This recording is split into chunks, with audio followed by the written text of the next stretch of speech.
जय Malhar news चॅनलच्या सर्व प्रेक्षकांना सपना चौधरीचा नमस्कार।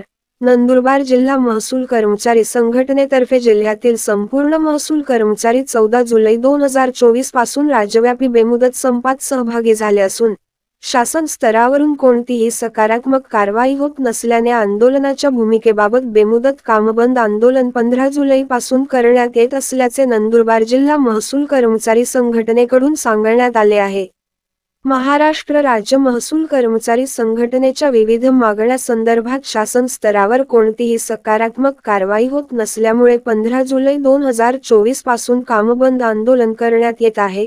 या संदर्भात महाराष्ट्र राज्य महसूल कर्मचारी संघटनेने नंदुरबार जिल्हाधिकारी कार्यालयाच्या प्रवेशद्वारावर महाराष्ट्र राज्य महसूल कर्मचारी संघटनेच्या विविध मागण्या संदर्भात निदर्शने केली आहेत। यावेळी नंदुरबार जिल्हाधिकारी कार्यालयातील आस्थापनासह विविध खात्यांचे महसुली कामकाज कर्मचाऱ्यांच्या कामबंद आंदोलनामुळे ओस पडले असल्याचे दिसून आले होते, तर जिल्हाधिकारी कार्यालयात शासकीय कामकाजानिमित्त आलेल्या नागरिकांची महसुली कर्मचाऱ्यांच्या कामबंद आंदोलनामुळे दमछाक होत असल्याचे चित्र दिसून आले होते। या संदर्भात नंदुरबार जिल्हा महसूल कर्मचारी संघटनेचे सल्लागार हेमंत देतकर यांनी माहिती दिली आहे। सपना चौधरी, जय मल्हार न्यूज, नंदुरबार।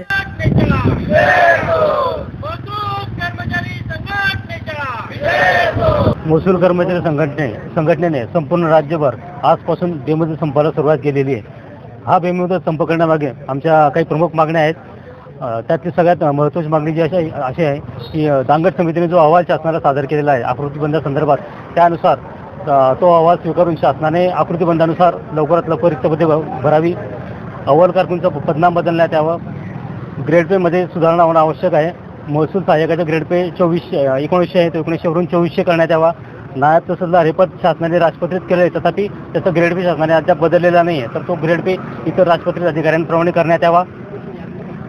महसूल विभागामध्ये एसएसजी आणि क्यूटी या दोन प्रमुख परीक्षा घेतल्या जातात, तर त्याऐवजी संपूर्ण डिव्हिजनमध्ये एकच परीक्षा घेण्यात यावी, ही आमची प्रमुख मागणी आहे। या मागण्यांसाठी आम्ही यापूर्वी देखील शासनाला विनंती केलेली आहे, निवेदने दिलेली आहेत।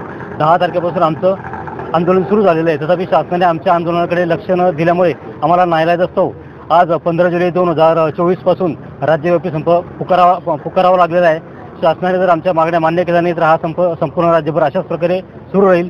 तर आम्ही आपल्या मीडियाच्या माध्यमाने विनंती करतो की शासनाने लवकरात लवकर आमच्या निवेदनाची दखल घ्यावी आणि आमच्या मागण्या मान्य कराव्या, त्या जेणेकरून आम्हाला संप स्थगित करता येईल आणि जनतेची विनाकारण याच्यामध्ये हाल होणार नाही।